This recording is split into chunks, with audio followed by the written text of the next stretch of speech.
today? Awesome! Tanse everybody, oki, bonjour, hello. Yay, a full live stream today. Who knew? I just want to thank everyone for joining me today, and I just wanted to welcome everyone in a good way. I am Chantal. I am Cree, Anishinaabe, and Métis from Muskeg Lake Cree Nation in Saskatchewan. But I live here in Treaty 7 territory, which is better known as Mohenstis.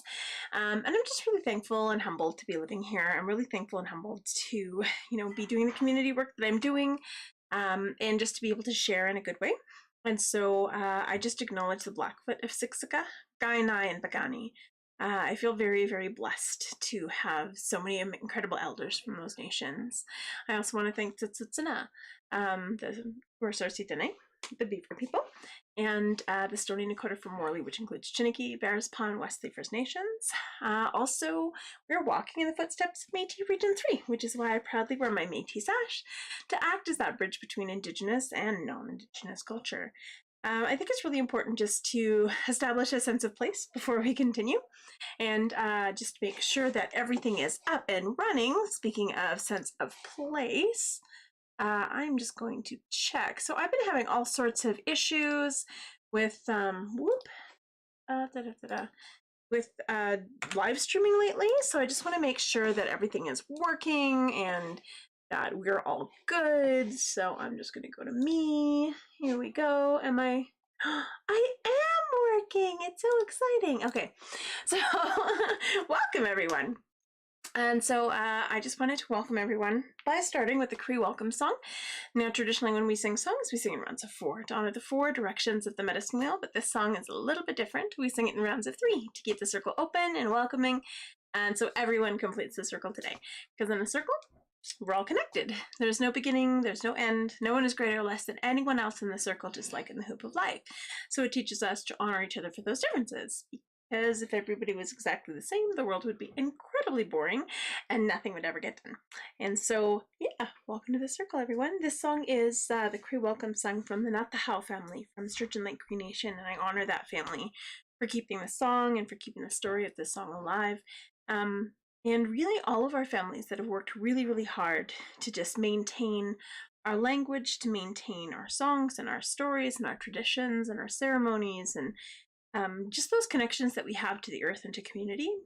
I think that's such an important gift that we are now finally able to honor and able to share in a good way. And I know we have a lot more work to do, but at least this is a good start. And so, yeah, the Cree welcome song welcomes in all of our ancestors, and it doesn't just mean welcome, it also means beautiful. Ew. Here. Oops. Sometimes my camera doesn't get along. Miasen, miasen, hasemina, hasemina, epetakote. Wagomagan, ota, oma, itaskino, miasen, miasen, asemina,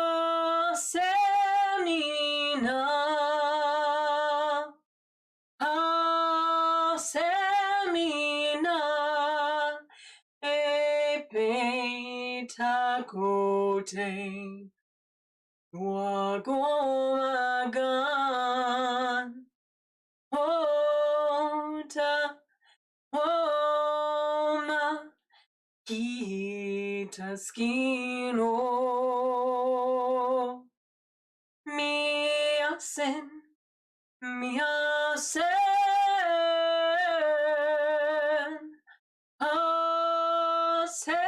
asemina, asemina,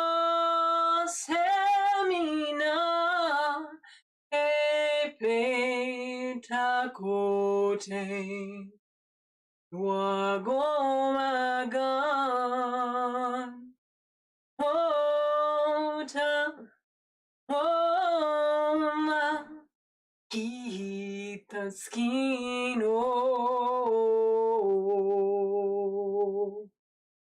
Hi, and welcome to the circle today, everyone. So I have my medicines today, so I'm really excited that I actually have the time to be able to smudge with everyone. I've had a lot of questions over the last few weeks about, whether we can smudge or not, and I think it's really important just to talk about the fact that everybody has different teachings, but also the difference between appropriation and appreciation is acknowledging where those teachings have come from, acknowledging the hardships that people have had to endure to maintain those teachings and to keep them going forward.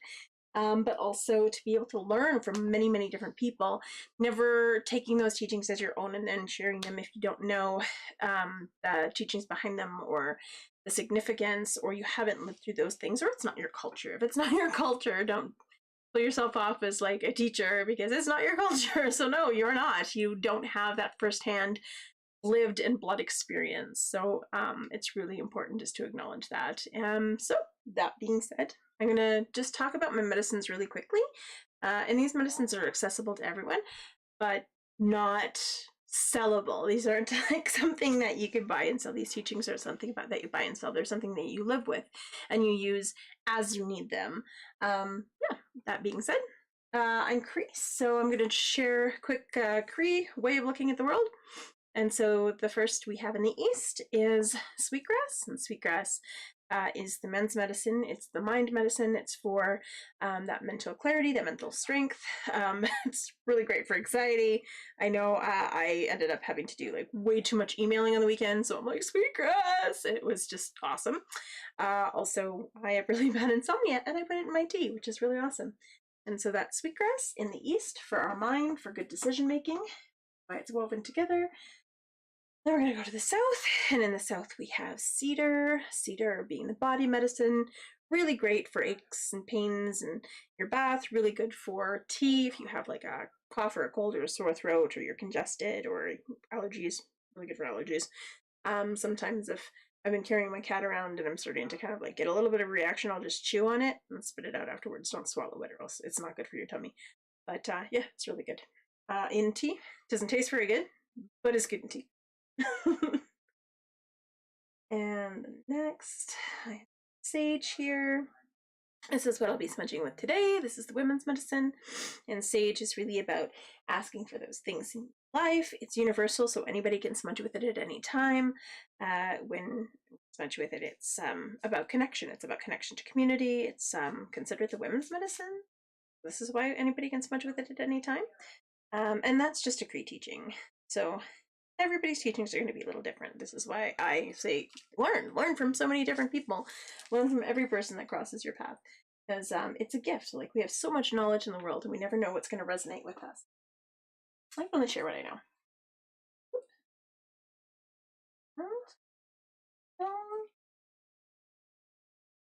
And this is what I'm smudging with tonight, so I'm just going to smush it up in a bowl. Oh, it smells so good. And then the last medicine that we have is tobacco, to honor our spirit. Our sage honors our heart medicine in our community. Tobacco honors our spirit, as does Consessa, which I will be going to harvest more of. I've just harvested a whole bunch, which is amazing because it's really great for drumsticks, but also this time of year, it's really wonderful for medicine. So I actually started to get a migraine the other day, and right after I'd already harvested a bunch of it, and I had ground it up, and it was ready to go, and then I started to get a migraine. I kind of like woke up from a quick like cat nap, and like I couldn't see out one side of my face because like I see those auras. But yeah, I just had a little bit of that in tea, and like within 20 minutes, my migraine was gone, and I was good to teach. So it was awesome. So I swear by this. And tobacco, of course, to honor the earth. I always give something back to the earth when I take anything, and tobacco is that thing. So, yeah. When we smudge, no right or wrong way to smudge. It's whatever feels good to us. Oops. Often over here. add a little extra page that I had underneath. I just taking it off. Awesome. And yeah, like I said, no right or wrong way to smudge. It's whatever feels good to you. It's really about just honoring your journey, honoring your body, honoring your mind, honoring your heart and your spirit, and bringing all of those things together, asking for the things that you need in your life and getting rid of the things that you don't need. And you'll notice I took off my jewelry because metal holds energy. Smudge, it's about getting rid of the things that we don't need. We don't want to hold on to.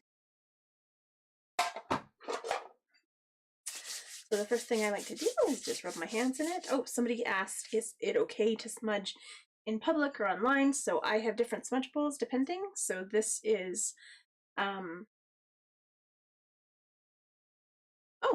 the smudge bowl itself. So the bowl itself represents water. We put the medicines in. No matter what the medicine is, it's earth. When we let it on fire, it's fire. And then the smoke is air. I'll talk a little bit about that in a minute. So I'm going to clean my hands, so anything that I'm carrying, I get rid of. Bring it over my body 4 times down the 4 directions in my body. I smudge my mind so I can think clearly and learn from every person that crosses my path. So I can be open-minded and never rigid with my thinking. I smudge my ears so I can be open to hear all of the messages that Creator sends me, and to remind myself that we have 2 ears and 1 mouth so we can listen twice as much as we speak. I smudge my eyes so I can see clearly and see all of the beauty that surrounds me. So I remember to see the unseen and give very good thanks for my vision. I smudge my nose so I smell danger and nature and cookies. Mouth so I speak only true and kind words that are in line with the 7 teachings. Speak with respect, truth, humility, honesty, wisdom, love, and courage. Smudge my throat. Very thankful for my voice this lifetime, so I can continue to give voice to the voiceless and as an advocate in all communities, really. I smudge my lungs, so I breathe good, clean air to remind us of that sacred breath that we all share. Breathe in the same air as our ancestors, and it's a gift. I smudge my heart to remain kind, compassionate, and show unconditional love to my friends and my family, all my relations. I smudge my stomach. All of the food that I eat this day will nourish my body, and to give good thanks for the abundance that I have in my life. Smudge my shoulders and my back so I can carry all of the responsibilities that Creator's gifted me, grace and humility. I smudge my arms and my hands. I do the good work that Creator's put me here to do. I smudge my legs so I can walk this red road in a good way.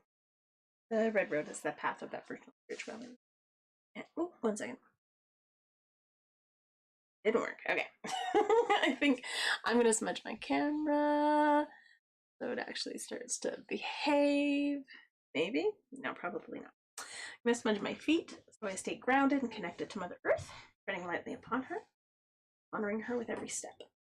And then if there's anywhere else in my body that I need a little extra love, which lately it's been my neck, shoulder, my hips, of course, because of all the hip surgeries that I've had, I want to be able to honor that healing process that is still ongoing. And then if there's anyone in your life you want to send love to, healing to, appreciation to, you hold them in your heart and you send them that. And that healing in that. And then when you're done, you just say thank you in your language, because your language is important. So I say miigwech or hi, or yeah, any of those things. Awesome. Somebody had posted where are the different elements. So for my particular elements, I have fire in the east, because of course grandfather sun rises in the east. He's a big ball of fire. I have earth in the south. So south is where the growth happens over the summer. So even though life starts in the spring, it actually grows to fruition over the summer. That's when we're connected to our adolescence, which is the most physical changes, and that's where we build a relationship with Mother Earth. That's where we build a relationship with our own bodies. And so that's that earth element in the south. In the west, that's our connection to grandmother moon, because there's always that balance of masculine and feminine, of grandfather sun and grandmother moon. Grandmother Moon controls the tides. She also is connected to our emotions, because of course we cry. So there's that water element. And then the air element is that sacredness, that spirit. We can't see the air, but we breathe, so we know it exists, just like we can't see spirit, but we feel it in our entire being, and everyone can feel that, so we know it exists. And we have different ways of identifying it, or feeling it, or, you know, honoring it, but at the end of the day, we are connected, you know, to each other. We're connected at source, however that may look. It's not really about labeling it, it's just about honoring your journey with it. And so that being said, since we're talking about elements, I'm going to share the, well, Wendeaho. I learned it as the 4 Direction song. And so, yeah, this is also called the Cherokee Morning Song. It is from Robbie Robertson and Ulali, who are absolutely fantastic. Ulali's, their vocals and their harmonies are just sickening. They're amazing. I just love them. So I'm going to share Wendeaho, and I'm also getting stuck on sticks. Sorry, I've been making drumsticks, so I'm getting stabbed in my shins by drumsticks right now, or at least just plain sticks that haven't been turned into drumsticks yet. Ooh. That's it. Wendeaho.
Or 4 times.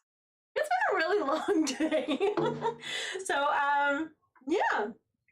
I wanted to share, actually, I've had a lot of songs in my head lately, and I wanted to share one of them, which is, the laughing song. So I've been laughing at myself a lot lately, like the last few days. Everything has been hilarious. Just because I always laugh at myself when I make plans and everything falls apart. I'm like, well, of course it fell apart. I made plans. So I find that everything just fits into place as long as you flow with it. And this song really teaches me never to take myself too seriously and just be open to whatever the universe has in store, whether it be, you know, making plans to hang out with your family and then them not being able to show up, but you cleaned your house and you made a really big dinner, so it's all good. So it's really about taking that time to really appreciate those funny moments and, you know, those outcomes that maybe I wouldn't have cleaned my house had I not had family coming over. So yeah, this is the laughing song from the Four Wind Singers, and they are from, I believe they're from Enoch, which is Cree.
Awesome. And so the next song that I want to share with everybody, oh, pardon me, I've been cuddling with my cat, so my nose is dripping. I should probably have some cedar. But again, the laughing song really throws me off my game, and I just feel really silly afterwards. But Laura had put the Chickadee Song in the chat, and I can definitely share the Chickadee Song. I'd like to share the story with it as well, because the story is amazing. And yeah, it's a story, and also the song itself came through me in ceremonial, but so I don't consider it my song. I just consider it a song that kind of got channeled through me that I can share, and so it's a gift. But the story behind the Chickadee Song, I will sit down so I can share it. I've been on my feet most of the day, so the chickadee. So a long time ago, before the chickadee was around and before the owl was around, the world went a little different. It was just a little bit more less fun, I think, without the chickadee. But there was a wife and her husband, and they had 3 children. And their 3 children, they had 2 boys and 1 girl. And the girl was very recognizable because she had these big, bright eyes that were absolutely beautiful. Words, they are printed. Not working. I wasn't even aware I had closed captioning, so that's pretty impressive. Probably because when I'm speaking Cree, or at least some words of Cree, it confuses the heck out of closed captioning, so your guess is as good as mine. Thanks, Google. But yeah, so back to the story. Again, it's been a long day.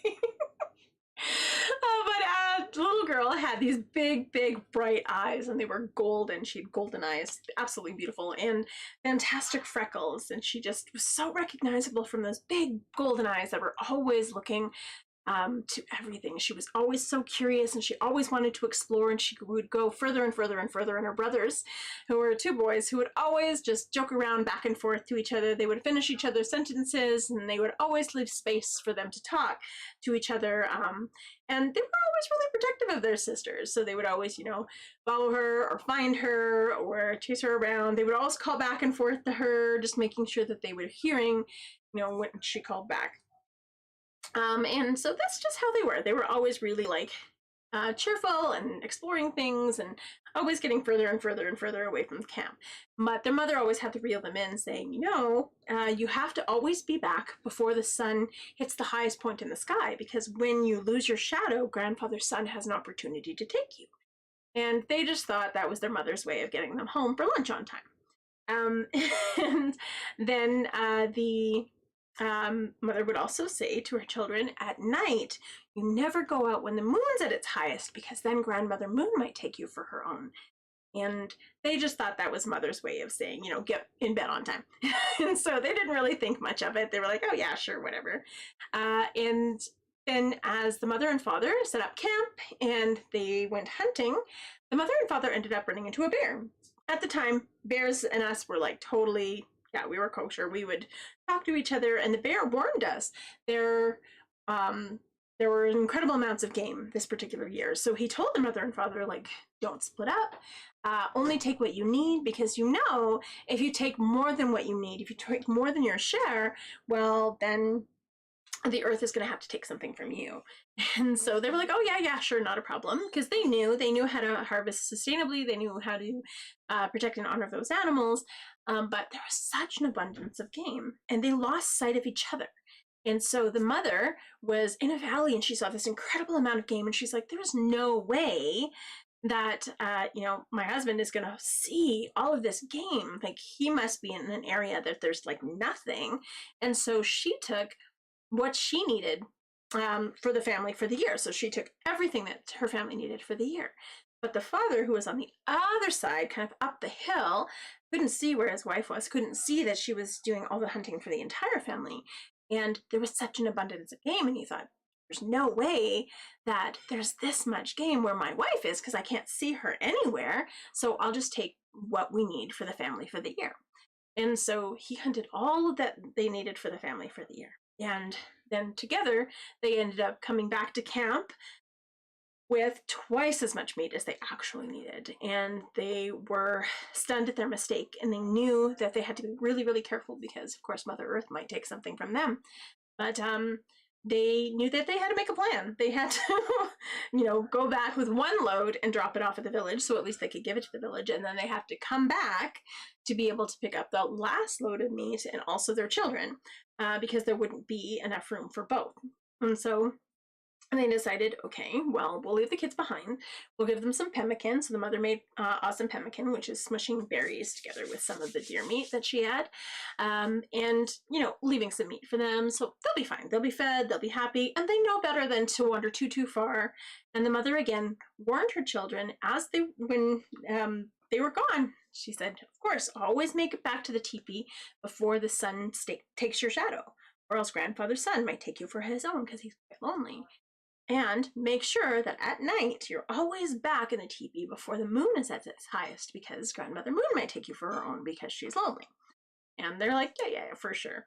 And so it was fine. So the first night, they were quite exhausted, because they had traveled, or they had wandered around quite far. And the kids had so much fun without their parents there that they were just exhausted. So, they had a really, really good sleep that night. And the next day, they woke up and they started wandering further and further and further away from camp, until they found themselves at a really unfamiliar clearing. They knew exactly which direction camp was, but then as they looked in the sky, they realized they were starting to lose their shadow. And so they ran back to the teepee as fast as they could, and they dove in just as it was just about at its highest point. And then they laughed. They laughed and they laughed, thinking, oh, Mother just wanted us to, be back in time for lunch. So this is why she tells us that the sun will take us if he takes our shadow. And so they were just laughing, thinking, oh, there was no way. There's absolutely no way that, what would the sun do with them anyway? And then they had more fun. They were wandering out. They wandered so far that the boys ended up just absolutely exhausted and, crashed hard that night. But the little girl, well, she had a little bit of rest, but she heard rustling outside, and the teepee was just lit up because the moon was so high and so full and so beautiful that it almost looked like a shade of white daylight outside, almost like bluey white. She was just intrigued with what was out there at night. And so her and her big golden eyes and her freckles left the teepee and started to wander further and further out. Again, she ended up in that unfamiliar clearing. And she knew exactly the direction her camp was, but she was so amazed at how beautiful everything looked in this clearing that she had never seen before. And she lost track of time. She lost track of where her shadow was. And when she realized the mistake she had made, she started to run back to the camp as fast as she could. She ran and she ran and she ran until she couldn't hear her footsteps on the ground. She couldn't feel herself running. All she could feel was the wind rushing silently by her face. And as she looked down at her arms, she saw beautiful white wings outstretched, and the only recognizable parts were those beautiful freckles. And she knew she had been taken by Grandmother Moon. She knew the mother was telling the truth, and so she dove and she tried to open the teepee flap, but of course a bird cannot open a teepee flap. And so she knew she had to warn her brother somehow. And so she hung out in the tree right above camp, and she waited for them to wake up so she could warn them that Mother was right. And she waited, and she waited, and she waited, until the sun came up and she fell sound asleep. The brothers woke up with a start, looking for their sister, didn't know where she was. And so they would call back and forth over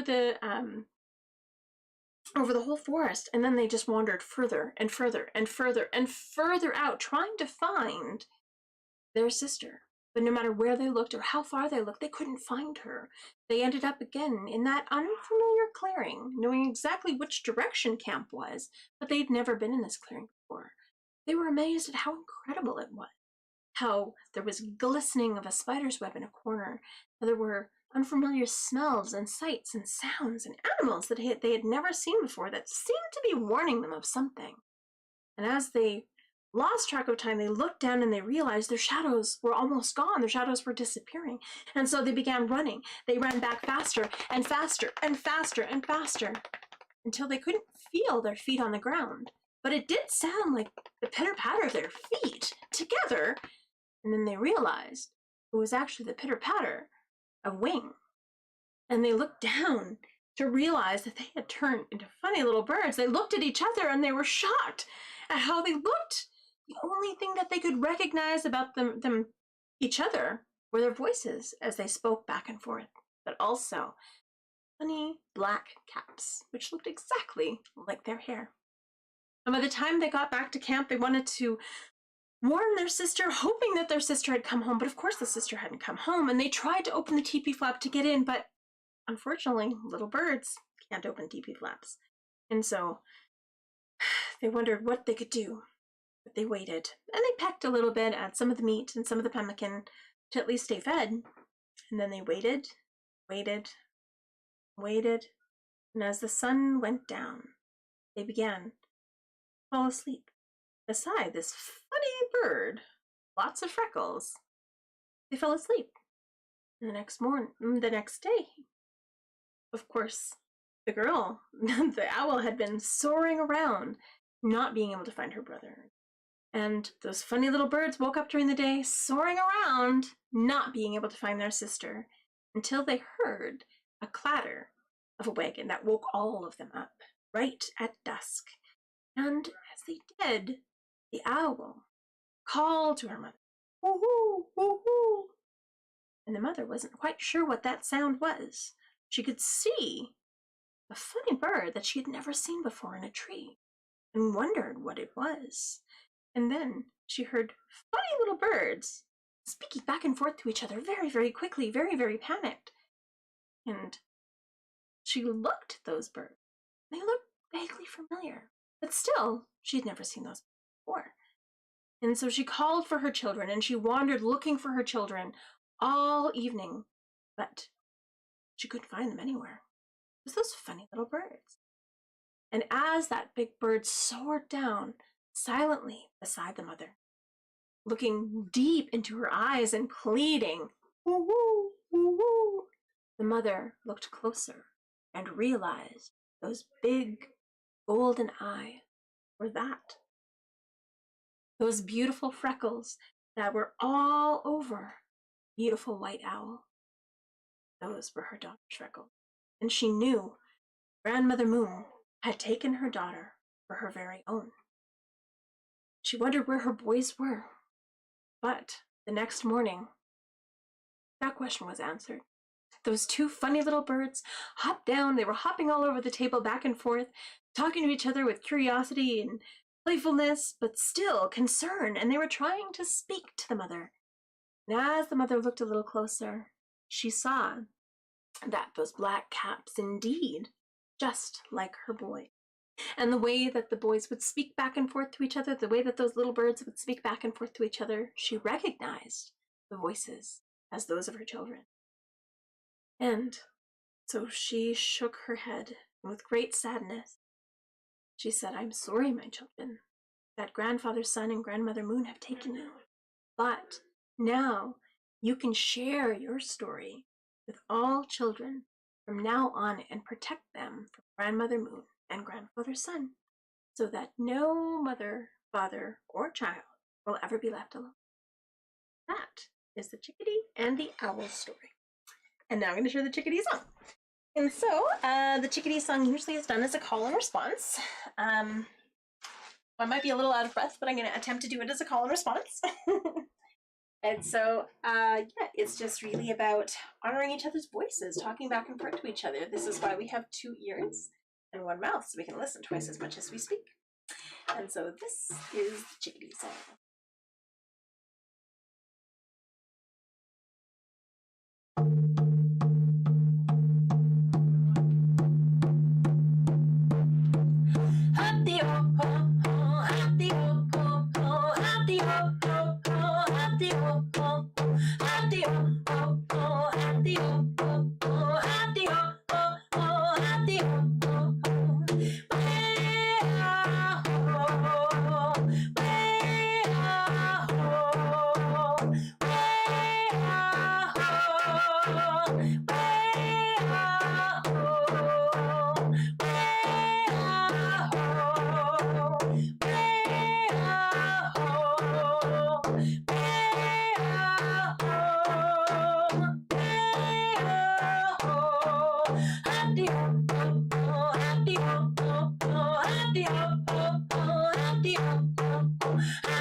So I'd like to share a song that I haven't really shared much online, just because it's not my song, and it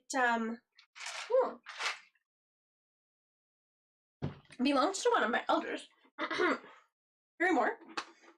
This is her great-grandmother's song, and whenever I talk about like how old the song is, they're like, "Oh, that's amazing!"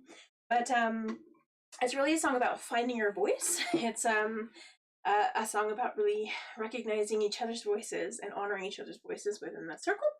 And so I'm going to share the story of it before we go ahead and share the song.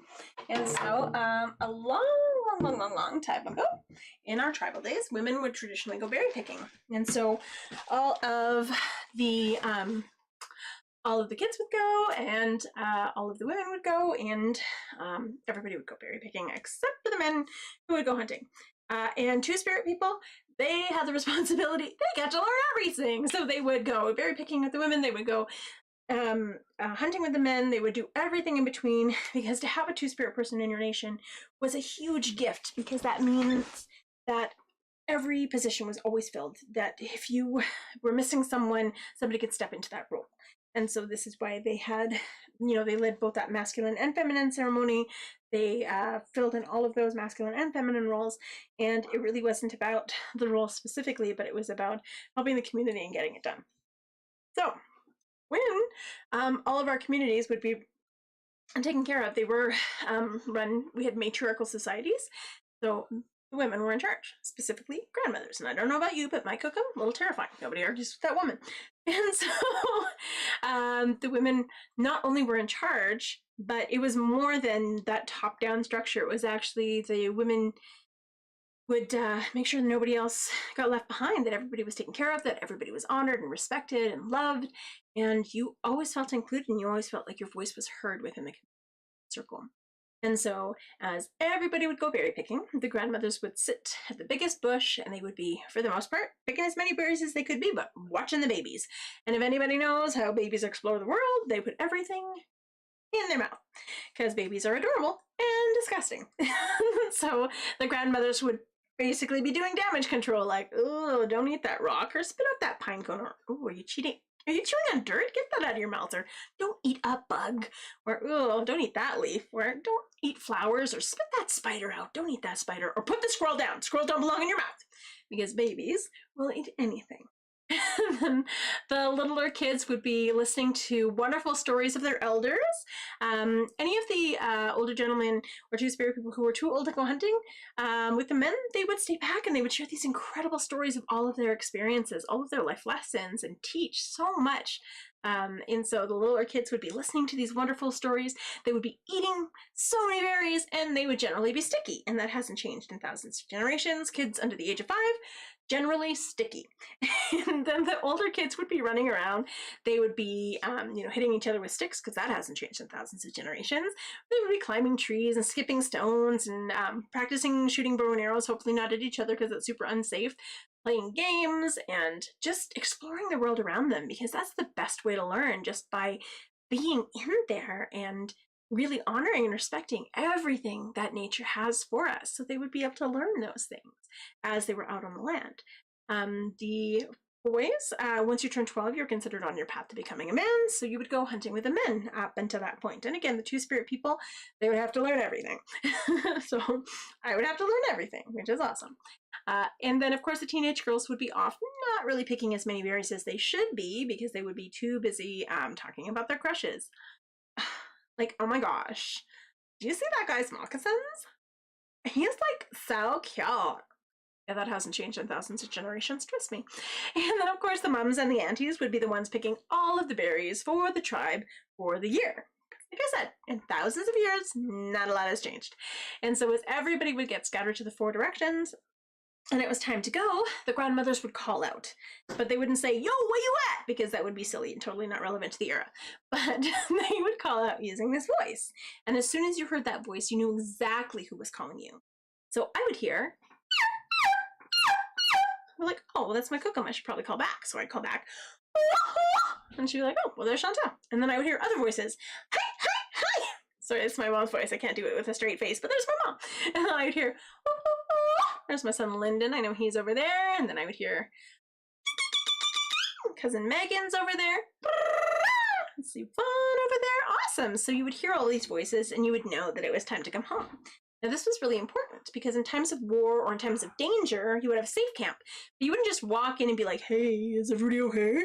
Because you didn't know, right? You didn't know if it was safe. You didn't know if the camp was compromised. And so you would wait. You would wait until silence fell and until darkness fell. And then you would call out. And then I would hear other voices. right, there's my friend Ashlyn, I know she's over there. Then I would hear, ha!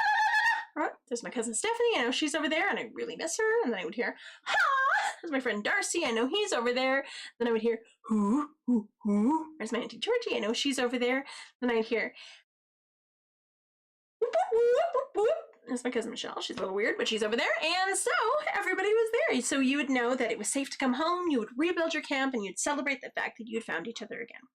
Now, we don't use our voices like we used to. I mean, I do because I'm a crazy person, but I use mine when I'm camping because it's the best way to scare the heck out of bears and to find each other. Usually if I'm working in a camp, that's the first song I'll teach the kids, because if you lose them, you just let out your voice and they all call back and you can find exactly where everybody was. It's the best. But also it scares bears. Bears are like, those people are crazy, I'm out. So, because they don't like noise. They think we're really obnoxious. We kind of are. And then I use mine also at like a grocery store or a music store or, you know, Walmart, because what's better than making noise at Walmart? And so if I've lost my kids in Walmart, I will call out. And then I'll hear, there's my son Lyndon, usually in the electronic section. And then I'll hear, Mom, could you just not? You're embarrassing me. All right, this is my eldest son, usually in the deli. And then I will hear shuffling footsteps behind me. And I'm so mortified right now. Can you not do that? I find my girls every single time. And so it's a really useful skill. Not only embarrassing them, but finding them so I can go. I think it's really important that we honor our voices and honor each other's voices. And as we find our voice, it's so cathartic, it's so healing, and you might want to use yours all the time. So at the end of the song, we let out our voice, and it might be a squeak, it might be a roar, it might sound like an alien or an animal, who knows? But your voice is uniquely yours. A lot of people have a hard time finding their voice because sometimes they get covered up after years and years and years of stuff. And so you gotta figure out, where in our body is it getting stuck? Is it getting stuck here in my mind because I'm overthinking things or I'm worried too much about what other people are thinking of me? Is it getting stuck here in my mouth because sometimes I just talk for the sake of talking, but my truth isn't really coming out. It's just what I think people want to hear. Is it getting stuck here in your throat? So this is when we don't speak out at all, whether it be for ourselves or for other people or for the things in our lives that matter. Is it getting stuck here in our shoulders or in our back? So this is where we hold all of that stress for the impressions that we make for people. So whether it be the voice that we put on for our family or for our friends or for work or for school or for just society in general. And so that will hold your voice down. So you got to figure out, okay, where's your true voice and all of that stuff, and push that out. Is it getting stuck here in your heart? So this is where you hold a lot of pain or trauma or sadness. It's recognizing that you deserve love and you are love, and loving yourself is the hugest part of that. And so to heal that pain, you have to find that love. And by finding your voice, it shows you that love that you have within.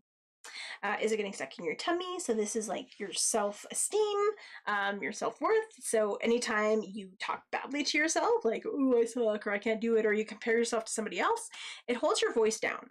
It's just recognizing that, you know, if you're not going to talk like that to somebody else, don't talk like that to yourself, and really honor who you are. Don't be afraid of the amazing person that's within. I always say, be weird. It's awesome, you know, and just recognize that you are uniquely you. And the only person who can really let that shine is you. So I think my favorite quote is, we're not afraid to fail. We're afraid to succeed beyond measure. So succeed beyond measure at being. Or they're getting stuck in your belly button because you're simply not breathing deep enough and letting that voice out. So no matter where in your body it's getting stuck, and it can get stuck in multiple places. Trust me, the older you get, the more stuck things get. But when we find it and we let it out, it's amazing. It feels incredible. So sometimes we laugh hysterically because we can't believe that sound came out of us. Sometimes we cry because it's the first time we've actually heard our genuine self, and it pulls a lot of stuff up with it. But no matter what, it feels amazing, and you want to do it all the time. And you as well could be the crazy person in Walmart. So yay. Or at a drum circle when I ask people to let out their voices. And it scares everybody in the neighborhood. It's awesome. And so at the end of the song, we just take a deep breath in, we do a fast drum beat, which is a prayer beat or an honor beat, and we let out our voice. And again, might be a squeak, might be a roar, who knows, but it'll be uniquely yours. And that's important. I'm gonna grab my drum. Stop poking me, drumsticks. I'm sorry. Now, the song itself is the grandmother calling out, and you're calling back. And again, this is not my song. This is Carrie Moore's song. So please reach out to her. She's amazing. And in it, it's just a call and response. The grandmother calling out, and you're calling back. And the third round, that's the part of the story where they're looking for the safe camp. So we're gonna get really quiet. And then the fourth round, we're gonna celebrate because we found each other, and then we're gonna let our voice out at the end. A fast drum beat, which is a prayer beat or an honor beat. But in the interim, this is the song.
Take a deep breath right into your belly button and let out your voice. 1, 2, 3, 4.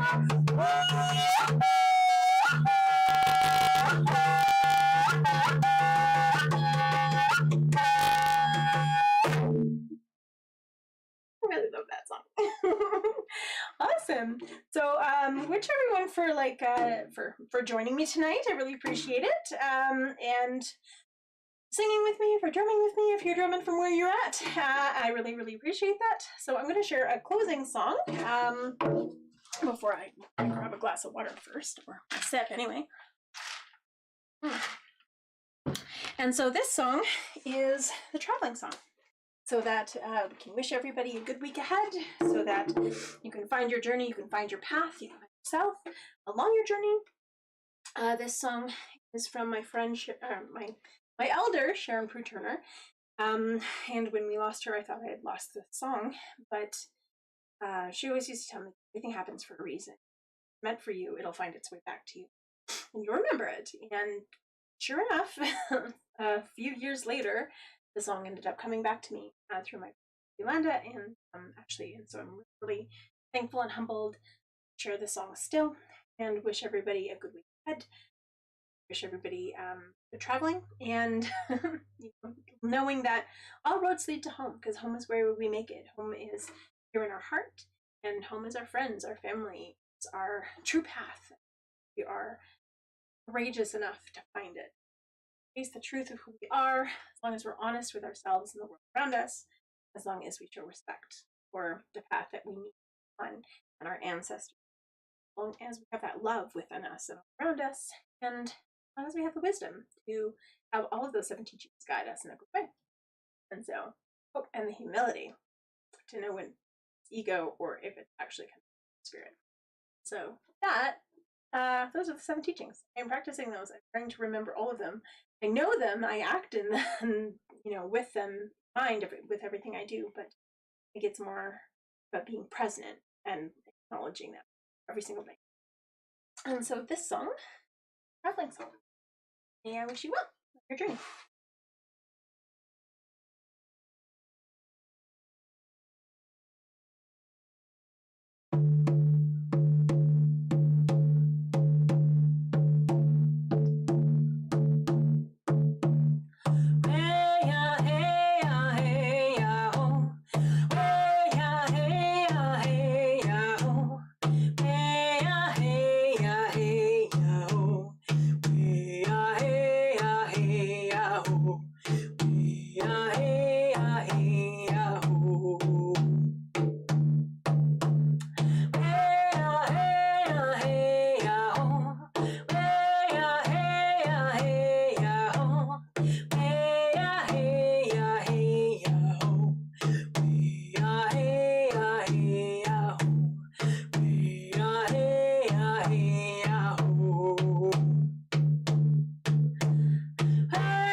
Awesome. So one of Sharon's teachings were we are of star people, you know, so we have relations in the stars.